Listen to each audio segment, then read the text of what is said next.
My name is Rafael, you're watching Rock and Roll Garage, and today we're going to talk about why concert tickets are so expensive these days. But first, please subscribe to the channel, like the video, and leave your comment, okay? Well, there are a few factors behind that, and we're going to start with the main one, which is the business model. The records business model, if you remember the 50s, the 60s, the 70s, the 80s, and the early 90s, it was all about record sale. The record companies wanted to find a good band, give them enough money to just think about music, rehearse, tour, write a lot of songs, make good albums that would sell millions of copies, and both of them would make a lot of money. That was the business model. And with that business model, everything that the artist would think about would to write good tracks that would give them a lot of money. For example, Paul McCartney and John Lennon used to tell each other, hey, let's go write a swimming pool for us. They used to say that to each other because they knew it was a really valuable thing. It still is a valuable thing, but it was much more valuable decades ago. So it was another business model. You would write great tracks, they would become hits, or you would write incredible albums, you would sell millions of copies of the single or millions of copies of the albums, and you would make an extremely big amount of money. That's why all these old acts are quite rich. They have a huge fortune.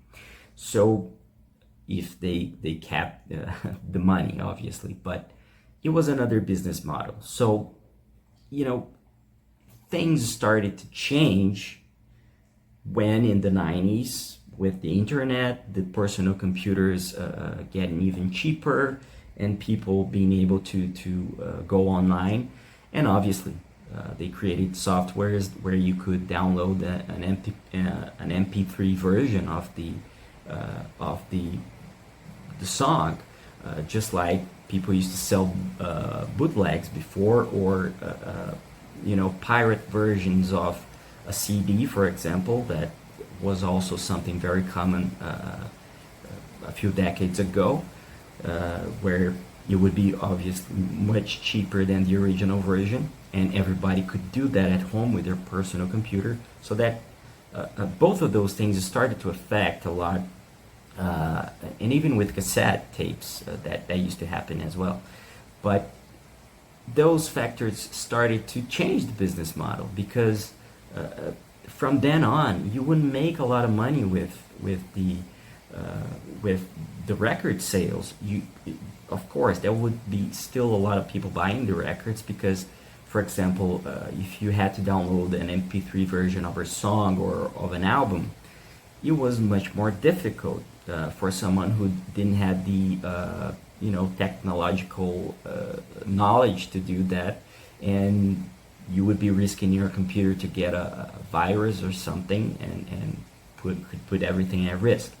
But that really started to affect the sales until artists, especially the old ones, which had all the money in the world and were still making money out of royalties and live shows, they simply started to do more albums, because it wasn't financially attractive anymore for them.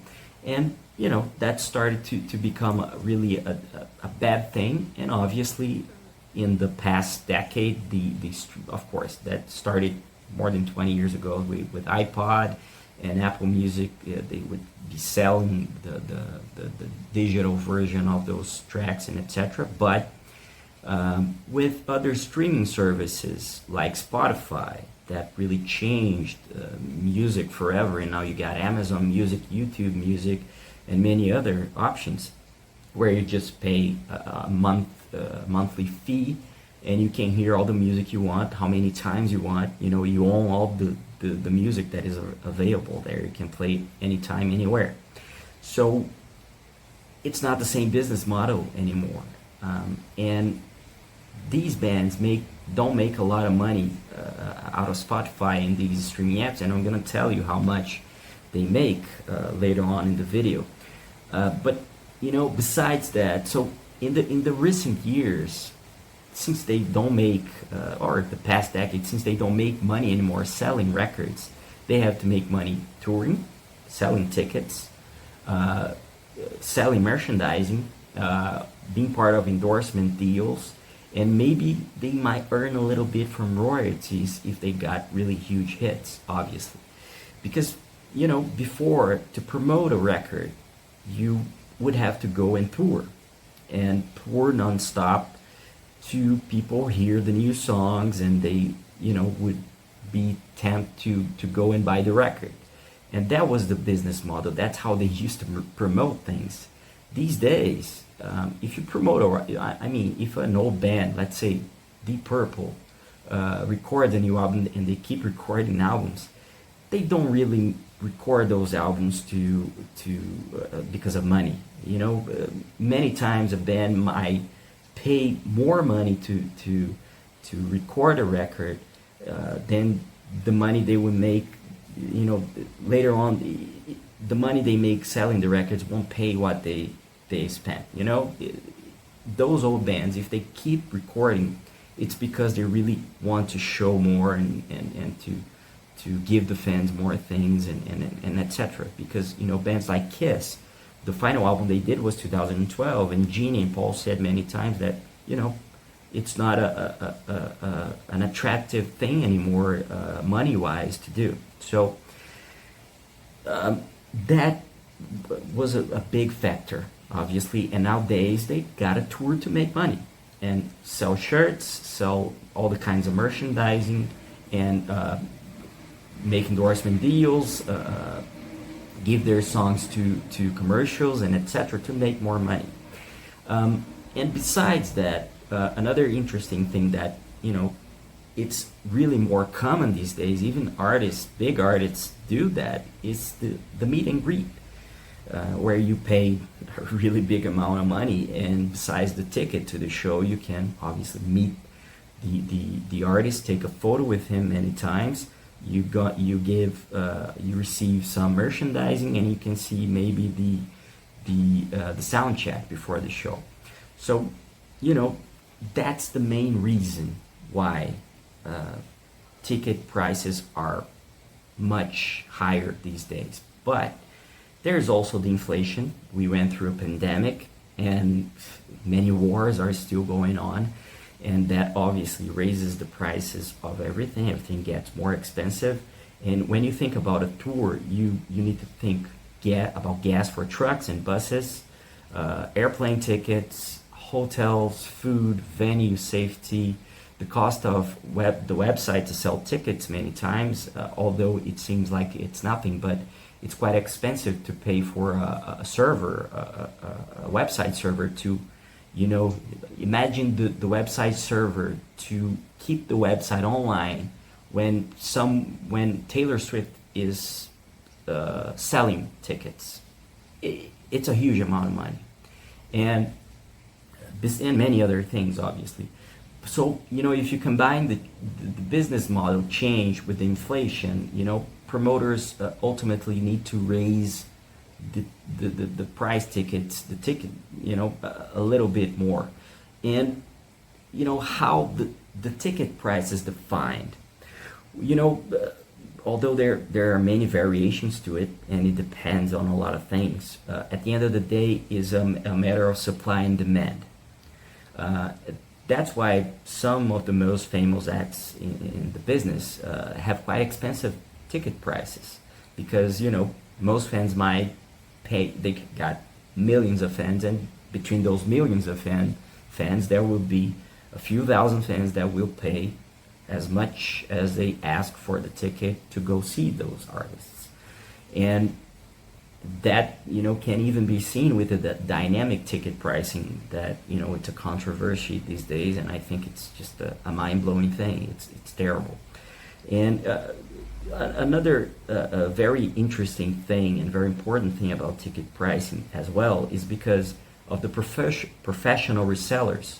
You know, they use bots to buy hundreds, if not thousands of tickets, and they resell them at higher prices. So, you know, sometimes a concert is sold out, but if you think about it, a few thousand tickets are in the hands of professional resellers, which, you know, it causes a lot of damage to this chain of ticket pricing.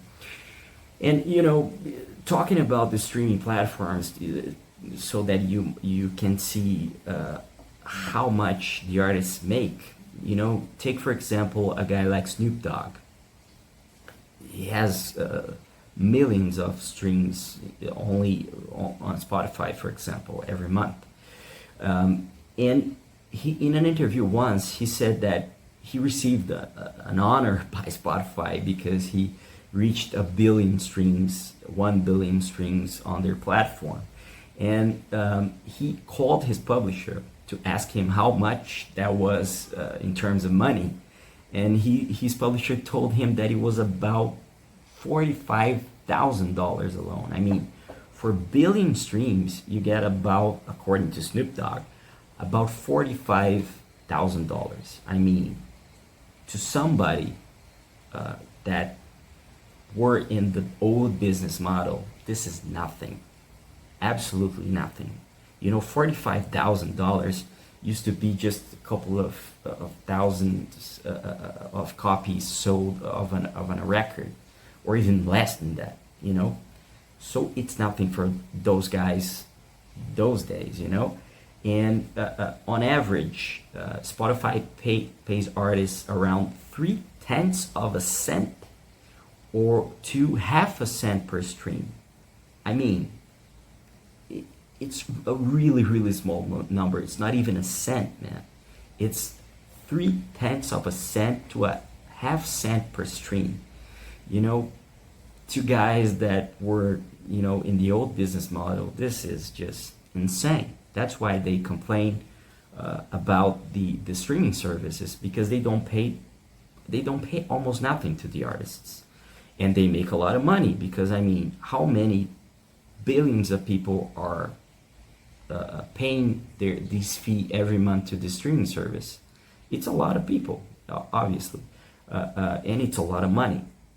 And another interesting thing about how much artists make, for example, according to Variety, that reported once that Taylor Swift generates over $100 million per month solely from Spotify streams. A year, $100 million a year on Spotify. And she accumulated an impressive amount of 26.1 billion streams. But obviously, she is the most successful artist in the world right now, and there are millions of people not only buying her records because their fans buy her records, and I mean, it's billions and billions of people listening to her all the time. So of course she makes a lot of money out of it. But imagine if it was the old business model. You know, she would be making a whole lot more than this. She would be one of the richest people in the world for sure. And that's why many people compare her with the Beatles, because, you know, they happen in two different business models. And maybe I'm saying in terms of economical terms and money terms, let's say, she could be making as much as they made back then. You know, it's a possibility, because you got different variations in different things these days, and she's quite successful. She's a phenomenon. But anyway, I hope this video helped to explain a little bit how why the ticket prices are so high these days, and sadly it's because we don't pay for music anymore. Although we got everything we need in our hands, in our phones, all the music in the world, if we want to see the bands live, we're gonna have to pay a little more, because that's how they make money these days. And that's it. I hope you liked the video. Don't forget to subscribe, like the video, leave your comment, tell me what you think, and let's talk about it. Okay? Thank you for watching, and I see you later.